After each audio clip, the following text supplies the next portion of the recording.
Ein herzlicher Gruß und willkommen sei wie alle Nieuwsgierigen, die sehr interessante Geschichten hören. Wir wünschen Ihnen viel Freude beim Zuhören.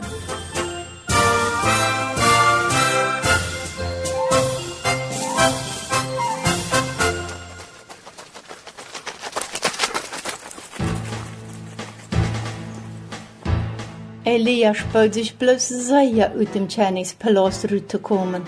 Eindwie klar, er darf keine Zeit verlieren, weil der gottlose Tschernich wird alles dran setzen, am dort zu merken. Angst hat er nicht, weil er weiß, dass Gott treu ist und nicht tachlauten wird. Und Gott hat ganz klar in Elia seine Gedanken reden. Elia, go van hier weg, go naar Osten en dort die beim Riva Krieg versteertje. Da kannst du uit dem Riva drinken en et wordt die met eten verzorgt. Weißt du, was Gott dort deed? Hij schickt Kreuen, die Brot und Fleisch nach Elia brachten. Dat is werkelijk so. Dat Frühstück in dat Unkast kommt mit der Post über den Lauf. Das ist true. Alles, was in deiner Brot gab er an. Ein Versteht, Eten und zu trinken. Viele Menschen ging dort in dieser Zeit sehr schlecht, weil es gab keine Rehen mehr, keine Arm, nichts zum Eten. Und mit der Zeit hat auch der Riva Krieg ausdrehen. Als das passiert, weiß Gott dem Elia einen Weg über die Grenze nach Zarpat. Am Staatspoort traf er eine Frau und frug: Gib mir doch ein Koffel Wasser und ein Stück Brot.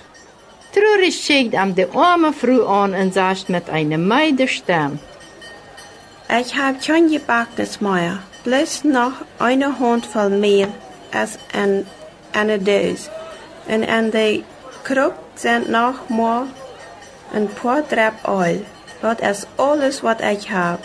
Ich will gerade für meinen Sehen und für mich ein Eten merken. Das reicht noch für einmal und dann, wo wir sterben. Versteh nicht. Gott hat meine die gescheit. Er hat gesagt, dass das Mehl nicht wird, der Eingone und der Ölkrug wird nicht ladig worden, später war er reine wird. Gott ist treu, was er versprochen hat, dort passiert. Das Mehl wird nicht weniger, der Ölkrug wird nicht ladig, auch wenn sie jeden Tag davon nehmen deuten in ein Eten mögen. Der Prophet Elia, der Früh in ihr Sehen, haben immer genug. Ist das nicht wunderbar? Gott ist treu, ab kannst du die verloten.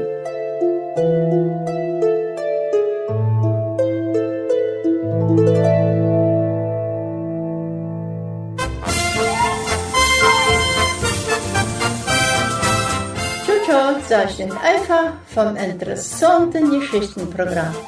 Und wenn du Fragen hast oder uns was schreiben willst, dann hast du noch diese Adresse: teleninos@gmail.com. Und nochmal buchstabieren wieder: teleninos@gmail.com.